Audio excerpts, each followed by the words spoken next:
Moi, je définirais la censure comme ce que je vais m'interdire ou m'obliger à faire en contradiction avec ce que j'ai profondément envie de dire.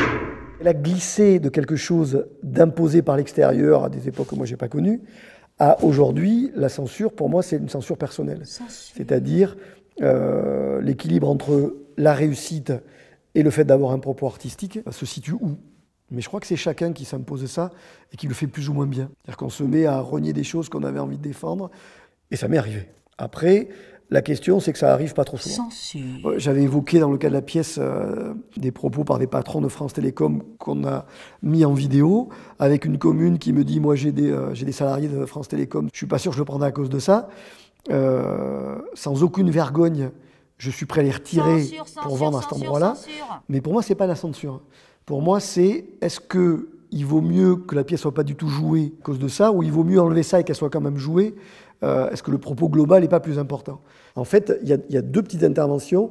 La première, c'est une déclaration qu'il fait auprès de tous les employés d'une espèce de gros conseil en 2007, où il dit il y aura des départs à faire et on va les faire, coûte que coûte. Et les suicides pendant les 2 ans qui suivent, et lui qui dit il faudrait que cette mode cesse.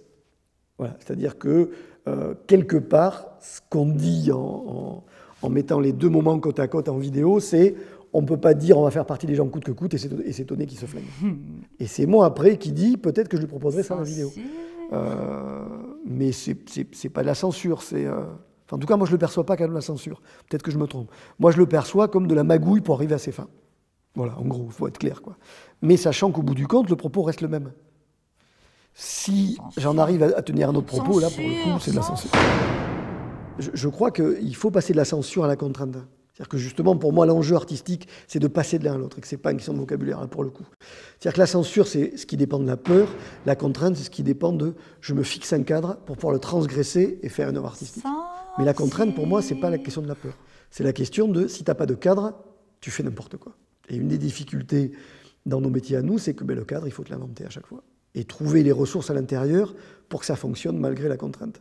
Parce qu'en fait, la contrainte, c'est plus qu'un cadre. La contrainte, c'est le socle de la création artistique, clairement.